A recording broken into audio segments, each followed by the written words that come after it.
Welcome to AP 13 news. జాతీయ వన్యప్రాణి board సమావేశానికి ప్రధాని మోడీ.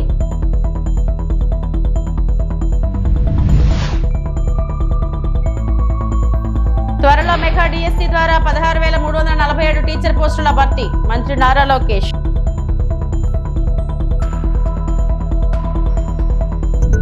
గంజాయి నిర్మూలన కోసమే ప్రత్యేకంగా ఈగల్ వ్యవస్థ. మంత్రి అనిత.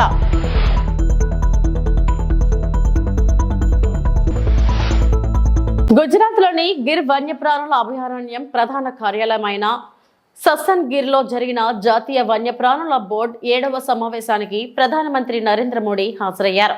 ప్రపంచ వన్యప్రాణుల దినోత్సవాన్ని పురస్కరించుకొని ఆయన చేసిన పర్యటనలో భాగంగా ఈ సమావేశం జరిగింది. అక్కడ ఆసియా సింహాల సంరక్షణ ప్రయత్నాలను హైలైట్ చేయడానికి ఆయన సింహ సఫారీని కూడా ప్రారంభించారు. 16వ ఆసియా సింహాల జనాభా అంచనాలను మోదీ ప్రకటించారు. మరియు జూనాగఢ్లో జాతీయ referral centre for wild life కు పునాది వేశారు.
ఏపీ అసెంబ్లీలో ప్రశ్నోత్తరాల భాగంగా పాఠశాలలో ప్రహరీల నిర్మాణం, డిఎస్సిపై సభ్యులు అడిగిన పలు ప్రశ్నలకు విద్యాశాఖ మంత్రి నారా లోకేష్ సమాధానమిచ్చారు. మెగా డిఎస్సి ద్వారా 16,347 ఉపాధ్యాయ పోస్టుల భర్తీకి త్వరలోనే ప్రకటన విడుదల చేస్తామని చెప్పారు. రాష్ట్ర వ్యాప్తంగా స్కూళ్ల ప్రహరీ గోడలను పూర్తి చేయాలంటే 3,000 కోట్లు ఖర్చు అవుతుందని, మనబడి మన భవిష్యత్ నినాదంతో ఉపాధి హామీ కింద దశలవారీగా వాటిని నిర్మించేందుకు చర్యలు తీసుకుంటామన్నారు. డ్రగ్స్ వద్దు బ్రో అనే క్యాంపెయిన్ ను ఈ ప్రభుత్వం చేపట్టింది. ప్రతి పాఠశాల, కాలేజీల్లో ఈగల్ బృందాలను ఏర్పాటు చేస్తున్నామని మంత్రి నారా లోకేష్ పేర్కొన్నారు. అదితి గజపతి రాజు గారు చాలా స్పష్టంగా డ్రగ్స్ గురించి కూడా ప్రస్తావించడం జరిగింది అధ్యక్ష.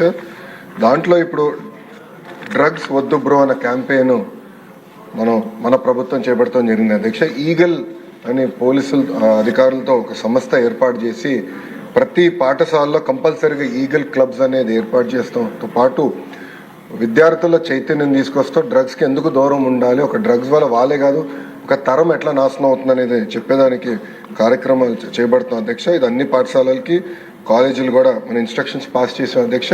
ఇప్పుడు 10వ తరగతి అదేవిధంగా మనకి ఇంటర్ బోర్డ్ ఎగ్జామ్స్ ఉన్నాయి కనుక ఇది పూర్తయిన తర్వాత మళ్ళీ అది యాక్టివేట్ చేస్తామని గౌరవ సభ్యులు నేను తెలియజేస్తున్నాను అధ్యక్ష. అంతేకాకుండా అధ్యక్ష, ఎందుకంటే గత ప్రభుత్వం నాడు నేడు కార్యక్రమం ద్వారా కొన్ని పాఠశాలల కడతం జరిగింది. అవి ఏమైనాయంటే ప్రభుత్వం ఇది 117 జీవో వల్ల ఆ పాఠశాలలు మూతపడినాయి అధ్యక్ష. విద్యార్థులు లేకుండా మూతపడినాయి, అంటే డబ్బులు ఖర్చు పెట్టారు, పిల్లలు లేరు అక్కడ. అలాంటి పరిస్థితి రాకుండా చూసుకోవాల్సిన అవసరం ఉంది అధ్యక్ష. అంతేకాకుండా అధ్యక్ష, నాడు నేడు పైన కూడా గతంలో అనేక ఆరోపణలు వచ్చినాయి, నాణ్యత లేదని కూడా వచ్చింది అధ్యక్ష. దానిపైన కూడా గౌరవ సభ్యులు ఇప్పుడు కోరారు, యాక్షన్ తీసుకోమన్నారు. తప్పనిసరిగా నేను నివేదిక తెప్పించుకుంటాను. గత ప్రభుత్వ హయాంలో గంజాయి సాగు, రవాణా విచ్చలవిడిగా జరిగిందని ఏపీ హోంశాఖ మంత్రి వంగలపూడి అనిత తెలిపారు. అసెంబ్లీ ప్రశ్నోత్తరాల సమయంలో గంజాయి డ్రగ్స్ ను నియంత్రించేందుకు తీసుకుంటున్న చర్యలపై సభ్యులు అడిగిన ప్రశ్నలకు ఆమె సమాధానమిచ్చారు. గంజాయి నిర్మూలన కోసమే ప్రత్యేకంగా ఈగల వ్యవస్థను ఏర్పాటు చేస్తామన్నారు. ఐజీ స్థాయి ఐపీఎస్ అధికారిని విభాగాధిపతిగా నియమించి ఈగలకు బడ్జెట్ లో ప్రత్యేక కేటాయింపులు చేశామన్నారు. రాష్ట్ర వ్యాప్తంగా ప్రతి జిల్లాలో 1 చొప్పున 26 నార్కోటిక్స్ సెల్స్ ఏర్పాటు చేశామని అనిత తెలిపారు. ఫస్ట్ ఆఫ్ ఆల్ గౌరవ ముఖ్యమంత్రి గారు డిపార్ట్మెంట్ వాళ్ళందరితో కూడా కూర్చొని ఈ గాంజా ఎక్కువగా ఉండటం వల్ల లాస్ట్ గవర్నమెంట్లో ఈ గాంజా డ్రగ్స్ వినియోగం కానీ రవాణా కానీ విపరీతంగా అయిపోవటం, ఎక్కడైనా గాంజా దొరికినా డ్రగ్స్ దొరికినా దానికి సెంటర్ పాయింట్ ఆంధ్రప్రదేశ్ అవ్వడం లాస్ట్ గవర్నమెంట్లో మనం చూసాం. దీని నేపథ్యంలో ఫస్ట్ ఆఫ్ ఆల్ ఈ క్రైమ్ రేట్ను తగ్గించాలి అంటే ఈ గాంజాను అరికట్టాలి, అదేవిధంగా డ్రగ్స్ని అరికట్టాలి అనే ఏకైక ఉద్దేశంతో గౌరవ చంద్రబాబు నాయుడు గారు సీఎం గారు ఒక ఏర్పాటు చేసుకుని ఈగల్ అని ఒక సపరేట్గా ఒక వింగ్ని కూడా ఏర్పాటు చేయడం జరిగింది అధ్యక్ష. దానికి ఆంధ్రప్రదేశ్ ప్రభుత్వం కూడా జీవోఎంఎస్ నెంబర్ 145 మొన్నకు ఇచ్చారు అధ్యక్ష. మొన్న బడ్జెట్లో కూడా ఈగలకి సపరేట్గా ఒక బడ్జెట్ని కూడా కేటాయించారు అధ్యక్ష. ఒక ఐజీ లెవెల్ ఆఫీసర్ని డిఐజీ లెవెల్ ఆఫీసర్ని ఏర్పాటు చేసి ఒక టీంని ఏర్పాటు చేయడమే కాకుండా ప్రతి జిల్లాలోని కూడా ఈగల్ టీమ్స్ని ఏర్పాటు చేయడం, అదేవిధంగా నార్కోటిక్ పోలీస్ స్టేషన్స్ని ప్రతి జిల్లాలో సుమారుగా 26 జిల్లాల్లోని కూడా అధ్యక్ష నార్కోటిక్ కంట్రోల్ సెల్స్ని ఏర్పాటు చేయడం కూడా జరిగింది అధ్యక్ష. ఇందాక మన సభ్యులు మాట్లాడుతున్నప్పుడు 11,000 ఎకరాల నుంచి మనకు 100 ఎకరాల వరకు రావడం అనేది సంతోషంగా ఉంది అని చెప్పారు. దీన్ని కూడా ఎలా కంట్రోల్ చేయాలి, దానికి సంబంధించిన ప్రతి ఇన్ఫర్మేషన్ కూడా డిపార్ట్మెంట్ వాళ్ళ దగ్గర ఉంటుందని చెప్పారు అధ్యక్ష. అంటే ఇవే కాకుండా అధ్యక్ష సుమారుగా ఇప్పుడే ఇందాక మన రెడ్డప్ప మాధవి గారు అదేవిధంగా మన గల్లా మాధవి గారు చెప్పినప్పుడు ఏదైతే స్కూల్స్లోని ఎక్కువగా ఈ గాంజాయి అన్నది వినియోగం ఎక్కువగా అయింది, ఈ గాంజా కూడా విపరీతంగా మార్పు చెందింది అధ్యక్ష. గాంజాలో కూడా డ్రై గాంజా అని, లిక్విడ్ గాంజా అని, వీళ్ళు కొంత గాంజా పర్సెంటేజ్ ఇప్పుడు ఏదైతే నాకు మొన్న ఒక టీచర్ కూడా ఒక గ్లూకి సంబంధించిన ఒక ఫోటో పెట్టారు అధ్యక్ష. ఆ గ్లూకి సంబంధించిన ఎక్కువ పిల్లలు వాడుతున్నారు, అదేంటో ఒకసారి చెక్ చేయించండి అని కూడా నాకు కూడా పంపించడం జరిగింది అధ్యక్ష. ఈ గ్లూస్ కానీ పెయిన్ కిల్లర్స్ అంటే రూపం మార్చుకొని గాంజాయికి ప్రత్యామ్నాయంగా గాంజాయితో కలిసినవి ఇవన్నీ కూడా తీసుకురావడం జరిగింది అధ్యక్ష. దీనిని ఎట్టి పరిస్థితుల్లోని గ్రౌండ్ లెవెల్ నుంచి కూడా మనం క్లియర్ చేయాలి అని ఒకే ఒక ఉద్దేశంతో ఎస్పెషల్లీ గౌరవ విద్యాశాఖ మంత్రి నారా లోకేష్ గారి ఆధ్వర్యంలో ఈరోజు స్కూల్స్లో కూడా ఈగల్ టీమ్స్ని ఏర్పాటు చేసుకోవడం జరిగింది అధ్యక్ష. దానికి సపరేట్గా ఒక జీవో కూడా ఇవ్వడం జరిగింది అధ్యక్ష. మెమో నెంబర్ 271473/MS/2025 మొన్న 10th ఫిబ్రవరిన ఇది సర్క్యులర్ కూడా జారీ చేయడం జరిగింది అధ్యక్ష. దీన్ని బట్టి స్కూల్స్లోని కూడా ఈగల్ టీమ్ని ఏర్పాటు చేయడం, ఈగల్ టీం ద్వారా చిన్నపిల్లలకి కూడా అవేర్నెస్ క్రియేట్ చేయడం, ఎవరైనా ఇటువంటి బారిన పడి వాళ్ళు ఇబ్బంది పడే పరిస్థితులు కానీ అవతల వాళ్ళు ఇబ్బందులు పెట్టే పరిస్థితి కానీ వస్తే ఆ ఇన్ఫర్మేషన్ కనీసం టీచర్స్కి ఇవ్వడం, హెచ్ఎంకి ఇవ్వడం, వాళ్ళని డీఅడిక్షన్ సెంటర్లోకి కూడా వాళ్ళని పంపించి ఏర్పాటు చేయడం, ఇదంతా ఒక ప్రొసీజర్ ప్రకారం చేయడానికి ఈరోజు గవర్నమెంట్ కూడా సిద్ధపడింది అధ్యక్ష. విశాఖ జిల్లా గాజువాక జోన్ పరిధి 65వ వార్డ్ బానోజీ తోటలో 10 ఏళ్ల క్రితం నిర్మించిన టిట్కో గృహాల్లో ఎలాంటి మౌలిక సదుపాయాలు కల్పించకపోవడంపై లబ్ధిదారులు ఆందోళనకు దిగారు. సిపిఐ గాజువాక శాఖ ఆధ్వర్యంలో టిట్కో గృహాల వద్ద ఆందోళన చేపట్టి నినాదాలు చేశారు. ఇటీవల రాష్ట్ర బడ్జెట్లో కేటాయించిన నిధులతో టిట్కో గృహాల్లో సదుపాయాలు కల్పించి తక్షణమే లబ్ధిదారులకు అందజేయాలని సిపిఐ కార్యదర్శి కసిరెడ్డి సత్యనారాయణ డిమాండ్ చేశారు.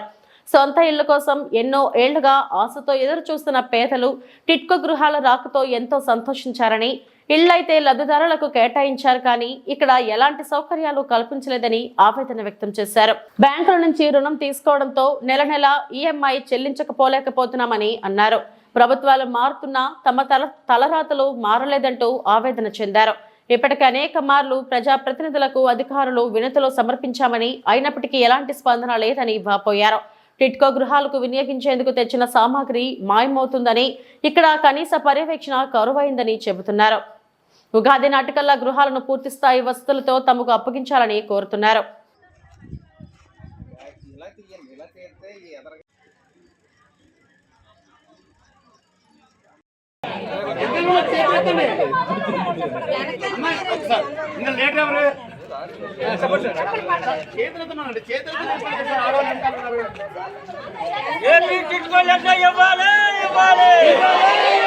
తోటలోని టిడ్కో హౌస్ 2015లో మేము కట్టాము. 2015, 16, 17 ఈ 3 సంవత్సరాల్లో కూడా అలాట్మెంట్ అయ్యాయి కదా అప్పటికి. కానీ ఇప్పుడు 10 సంవత్సరాలు అయ్యింది. ఇల్లులు అసలు ఏమీ బాగాలేవు, పూర్తిగా పాడైపోయి. మాకు మౌలిక సదుపాయాలు లేవు, కనీసం లోపలికి వెళ్ళడానికి దారి కూడా లేదు. మా పరిస్థితి ఏంటో తెలియదు. ఇంక ఎన్ని సంవత్సరాలు, ఇంకొక 10 సంవత్సరాలకు ఇంకా ఇలా కానీ సాగితే ఇంకా ఇల్లు ఎందుకు ఉండడానికి కూడా పనికిరావు. ఇంకా అవి ఇల్లులు ఇచ్చినా మేము ఏం చేసుకోలేము, ఉపయోగం లేదు. మా డబ్బులన్నీ ఎట్టిపోయాయో మాకు తెలియట్లేదు. కట్టిన డబ్బులు మేము ఎవరికి అప్పులేము, బాకీలేము. కానీ మేము ఇంకా రుణాలు కడుతున్నాం బ్యాంకులకి. ఇప్పుడు కట్టలేని వాళ్ళు కట్టడం కూడా మాని, అది కూడా సివిల్ స్కోర్లు పడిపోయి ఉన్నాయి. వాళ్ళు కూడా అన్ని విధాలు కూడా ఏదో విజయమాలి వెళ్ళిపోయినట్టు మేము వెళ్ళిపోతామేమంటే మమ్మల్ని పట్టిపోతున్నారు. కానీ మరి ఇంకేం ఉపయోగం లేదు. బ్యాంకులు అలాగే తిన్నారు. వీళ్ళు చూస్తే ఎక్కడ ఎటువంటి కూడా అవసరం లేదు. మీ జనాలందరూ ఏమైపోలో తెలియక ఇంకా ఇల్లుల మీద ఇంకా ఆశలు వదిలేసుకోవాలా, ఒక పక్క లోన్లు కట్టుకోవాలా, అసలు పరిస్థితి ఏంటో తెలియట్లేదు. కనీసం డబ్బులు శాంక్షన్ అయ్యి అంటున్నారు, ఆ డబ్బులు ఎట్టిపోతున్నాయో తెలియట్లేదు. మా వర్క్లు అసలు అవుతాయో లేదో తెలియట్లేదు. ఎంత బాధపడుతున్నా సరే ఎక్కడ గవర్నమెంట్ నుంచి కానీ ఎక్కడి నుంచి ఏ స్పందన లేదు. కనీసం మా బాణర్జీ తోట లాస్ట్ టైం మేము పోరాటం మొదలుపెట్టిన నుంచి అసలు ఇది ఒకటి ఉన్నదని కూడా తెలియదు. ఇంకా అసలు అవి కనీసం లోపలికి వెళ్ళడానికి కానీ చూడటానికి కూడా లేదు అసలు ఎక్కడ కూడా దారి. దీని పరిస్థితి ఏంటో కూడా మరి మాకేం తెలియట్లేదు. మాకు ఈ రోజున ఇల్లు వీళ్ళందరూ డబ్బులు కట్టి కూడా 10 సంవత్సరాలు కావస్తూ ఉంది. ఒక ప్రభుత్వం మీద ఇంకో ప్రభుత్వం, ఇంకో ప్రభుత్వం మీద మరి ఇంకో ప్రభుత్వం, వీళ్ళ కొంటు సాకులు పెట్టి వీళ్ళందరినీ కూడా నడి రోడ్డు మీద వదిలేశారు. వీళ్ళు ఏదైనా రాష్ట్ర ప్రభుత్వానికి బాకీ ఉన్నారా అంటే లేరు. మనమైనా ఏదైనా ల్యాండ్ కొన్నట్టయితే పూర్తిగా సేల్ డీడ్ ఇచ్చినట్టయితే హక్కుదారులు అవుతాం. అటువంటి హక్కుదారులు వీళ్ళు దాదాపు 45 కోట్ల రూపాయలు వీళ్ళకి చెల్లించి ఉన్నారు. డిపాజిట్ల ద్వారాగా 17 కోట్లు, అలాగే బ్యాంకు లోన్ల ద్వారా వీళ్ళు ప్రతి ఒక్కరికి 3,65,000 రూపాయలు బ్యాంకుల ద్వారా లోన్లు ఇప్పించి ఆ లోన్లు రిక్వైర్మెంట్ చేసుకొని గవర్నమెంట్ దాని మీద విలాసాలు చేసింది. అంటే వీళ్ళు దాదాపు 45 కోట్ల రూపాయలు వీళ్ళు కట్టారు. అలాగే సీఎం నిధి నుంచి, అలాగే పిఎం నిధి నుంచి వీళ్ళు ఎలక్షన్లో ప్రకటించుకున్నటువంటి ప్రకటనలోకి ఆ చూపించేటటువంటి ఉత్సాహం ఈరోజు ప్రజలకు ఇచ్చేటప్పుడు లేదు. ఎందుకంటానంటే ఇది కేంద్ర ప్రభుత్వం ప్రతి ఇంటికి 4 లక్షల రూపాయలు ఇచ్చింది. వాళ్ళు కూడా దీంట్లో షేర్ ఉన్నారు. అలాగే రాష్ట్ర ప్రభుత్వం దాదాపు 2,40,000 రూపాయలు సబ్సిడీ కింద వీళ్ళకి జమ చేశారు. ఈ డబ్బు ఆ డబ్బు కలిపితే దాదాపు 80 కోట్ల రూపాయలు వీళ్ళందరికీ కూడా ఈ బానోజు తోట ఒక్కదానికి చెప్తున్నా, ఈ బానోజు తోట ఒక్కదానికే 1000 ఇళ్ళకి సంబంధించినటువంటి వ్యవహారం అనేది మాట్లాడుతున్నా. దీనికి సంబంధించి 80 కోట్ల రూపాయలు వీళ్ళు ఆల్రెడీ ప్రభుత్వానికి చెల్లించున్నారు. ప్రభుత్వం తరపు ప్రభుత్వ బ్యాంకులు జమ చేస్తున్నారు. దాని మీద సేల్ డీడీలు ఇచ్చారు. మరి ఇంతకి దాదాపు 10 సంవత్సరాలు ఆలస్యం అవడానికి కారణం ఎవరో? ఇది ప్రభుత్వం యొక్క నిర్లక్ష్యం, మోసం కాదా? ఎవడైనా సిట్టింగ్ చేస్తాడు, సిట్టింగ్ కేసు పెడతాం. ఎవరైనా మోసం నుంచి మన డబ్బులు తినేస్తుంటే వాళ్ళు జోలికి పోతాం, వాళ్ళని మనం ప్రయోగాలు చేస్తాం. అటువంటిది ఇక్కడ ఉన్నటువంటి లబ్ధిదారులు ఎంత నష్టపోతూ ఉంటే. అంబేద్కర్ కోనసీమ జిల్లా రావులపాలెం రూరల్ సర్కిల్ పరిధిలో వివిధ కేసుల్లో పట్టుబడ్డ 15 లక్షల విలువైన మద్యం బాటిళ్లు, నాటు సారాను సోమవారం పోలీస్ ఎక్సైజ్ అధికారులు ధ్వంసం చేశారు. Ravulapalem town rural CI M Shekhar Babu, CH Vidyasagar, assistant excise superintendent ఆధ్వర్యంలో రావులపాలెం గౌతమి గోదావరి లంకలో ఈ కార్యక్రమం నిర్వహించారు. 296 కేసుల్లో పట్టుబడిన 1944.5 లీటర్ల నాటు సారా, ఎన్డీపీఎల్ మద్యం 9,456 బాటిళ్లు, డిప్యూటీ పెయిడ్ మద్యం 2,231 బాటిళ్లను జేసీబీ సాయంతో ధ్వంసం చేశారు. జిల్లా ఎస్పీ కృష్ణారావు ఆదేశాల మేరకు ఈ కార్యక్రమం నిర్వహించామని సిఎస్ శేఖర్ బాబు తెలిపారు.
అందరికీ నమస్కారం.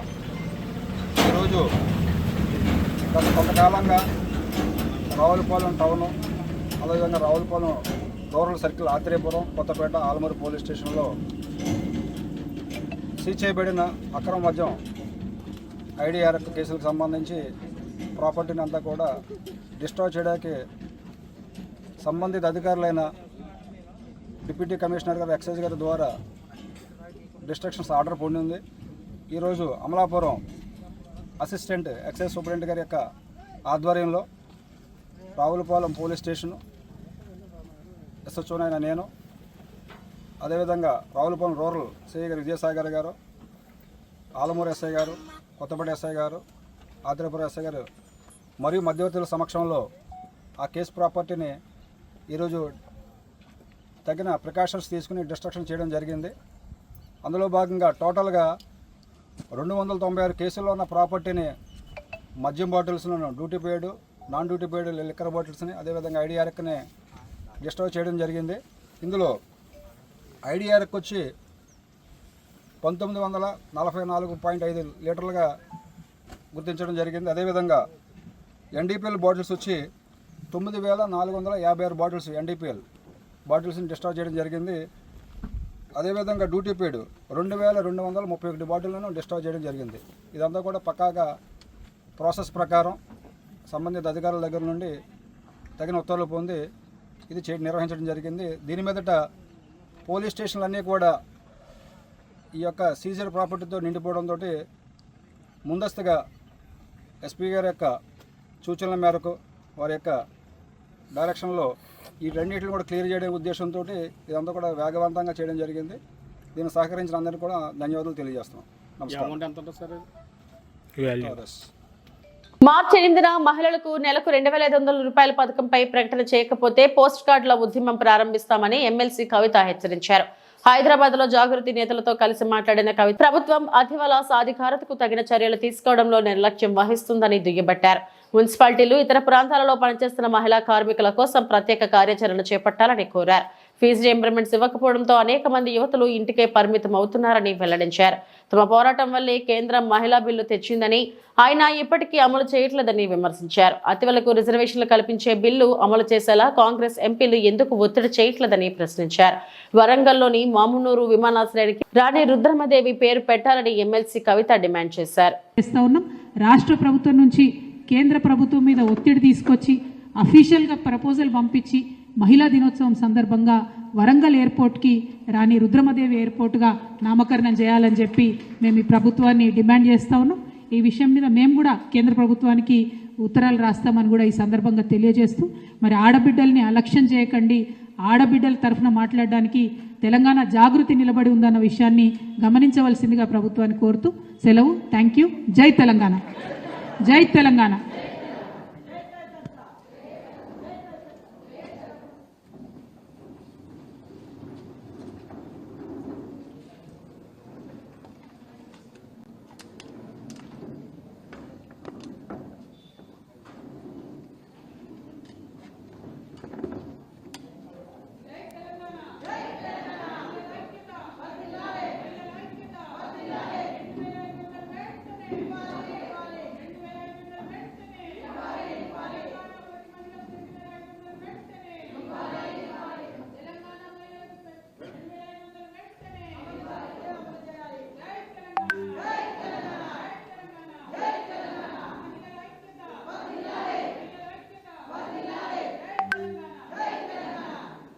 అనకాపల్లి జిల్లా రాష్ట్ర బడ్జెట్ లో ఉత్తరాంధ్రకి ప్రత్యేక ప్యాకేజ్ ఇచ్చిన రాష్ట్ర ముఖ్యమంత్రి వర్యులు నారా చంద్రబాబు నాయుడుకి, ఉప ముఖ్యమంత్రి పవన్ కళ్యాణ్ కి ప్రత్యేక ధన్యవాదాలు తెలియజేసిన అనకాపల్లి నియోజకవర్గ జనసేన పార్టీ ఇన్ఛార్జ్ భీమర్శెట్టి రామ్ కి రైతుల మీద ఉన్న మక్కువతో పోలవరం 7వ కాలువకి 1700 కోట్లు ఈ బడ్జెట్ లో కేటాయించడం ఎంతో ఆనందంగా ఉన్నదని కూటమి నాయకులు అన్నారు. అప్పటి మంత్రివర్యులు ప్రస్తుత శాసనసభ్యులు కొనతల రామకృష్ణ రైతులను దృష్టిలో పెట్టుకుని 2005లో సుజల స్రవంతికి శంకుస్థాపన చేశారన్నారు.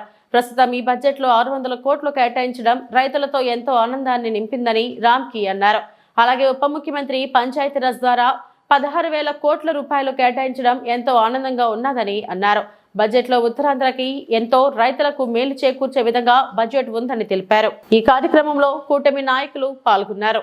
పేద బడుగు బలహీన వర్గాలకు అలాగే రైతన్నలకు అండగా బడ్జెట్ తీసుకొచ్చిన ఈ కూటమి ప్రభుత్వానికి ప్రత్యేక ధన్యవాదాలు తెలియజేసుకుంటూ, అలాగే ఉత్తరాంధ్రకు ఎంతో వనరులు సమకూరేలా ప్రత్యేకంగా దృష్టి పెట్టిన నరేంద్ర మోడీ గారికి, అలాగే మన ప్రీతమ నాయకులు ముఖ్యమంత్రి చంద్రబాబు నాయుడు గారికి, అలాగే మన ఉప ముఖ్యమంత్రి కొణిదెల పవన్ కళ్యాణ్ గారికి ప్రత్యేక ధన్యవాదాలు తెలియజేసుకుంటూ, ఈరోజు పోలవరం ఎడమ కాలువకు 1700 కోట్లు కేటాయించడం చాలా ముఖ్యమైన అంశం. ఎంతోమంది రైతన్నలకు అండగా నిలవడానికి, రైతన్నలు ఎప్పటి నుండో చూస్తున్న కలను సాకారం చేసిన ముఖ్యమంత్రి చంద్రబాబు నాయుడు గారికి, అలాగే ఉప ముఖ్యమంత్రి పవన్ కళ్యాణ్ గారికి మా కూటమి తరపున, అనకాపల్లి నియోజకవర్గం తరపున ప్రత్యేకంగా కృతజ్ఞతలు తెలియజేసుకుంటున్నాం. అలాగే మీ అందరికీ తెలుసు, 2005వ సంవత్సరంలో మన ప్రీతమ నాయకులు కొనతాల రామకృష్ణ గారు సుజల స్రవంతికి శంకుస్థాపన చేసి ఎంతో ప్రాముఖ్యతనిస్తూ సుజల స్రవంతి కోసం ఎంతో పోరాడడం మీ అందరికీ తెలిసిన విషయమే. ఈరోజు సుజల స్రవంతికి 600 కోట్లు కేటాయించడం చాలా సంతోషకరం. వాళ్ళందరూ కూడా ముఖ్యమంత్రి గారికి ఉప ముఖ్యమంత్రికి ప్రత్యేక కృతజ్ఞతలు తెలియజేసుకుంటున్నాం. ఎందుకంటే దీనివల్ల రైతన్నలకి ఎంతో అండగా ఉండి ఒక పండగ వాతావరణం తెచ్చారు. మన కూటమి ప్రభుత్వం వచ్చాక అన్ని విధాలా కూడా సహాయం చేస్తున్న మన ముఖ్యమంత్రి గారికి ప్రత్యేకంగా కృతజ్ఞతలు తెలియజేసుకోవడానికి ఈ సమావేశం ఏర్పాటు చేయడం అయింది. అలాగే పంచాయతీరాజ్ శాఖ నుండి సుమారు 16,000 కోట్ల రూపాయలు కేటాయించిన మన ఉప ముఖ్యమంత్రి పవన్ కళ్యాణ్ గారికి ఈ సందర్భంగా ప్రత్యేకంగా కృతజ్ఞతలు తెలియజేసుకుంటూ, చంద్రబాబు నాయుడు గారు, అలాగే పవన్ కళ్యాణ్ గారు, లోకేష్ గారు ముగ్గురు కూడా త్రిమూర్తులు ముగ్గురు మన ఆంధ్ర రాష్ట్రానికి ఎంతో సేవ చేస్తూ ప్రత్యేకంగా ఉత్తరాంధ్ర మీద వాళ్ళు చూపిస్తున్న ప్రేమకి కృతజ్ఞతలు తెలియజేసుకుంటున్నాం. Thank you. వైకాపా నేత సినీ నటుడు పోసాని కృష్ణమురళిపై ఏపీ వ్యాప్తంగా 17 కేసులు నమోదయ్యాయి. ఈ నేపథ్యంలో రాజంపేట జైలు అధికారులు ఉన్నతాధికారుల అనుమతితో పోసానిని పల్నాడు జిల్లా నరసరావుపేట పోలీసులకు అప్పగించారు. కాసేపట్లో పోసాని కృష్ణమురళిని నరసరావుపేటకు తీసుకెళ్లనున్నారు. క్రైమ్ నెంబర్ 142/2024 కింద పోసానిపై నరసరావుపేట 2 టౌన్ PS లో 153, 504, 67 సెక్షన్ల కింద కేసు నమోదు చేశారు. నరసరావుపేట పోలీసులకు అప్పగించే ముందు పోసానికి వైద్య పరీక్షలు నిర్వహించనున్నారు.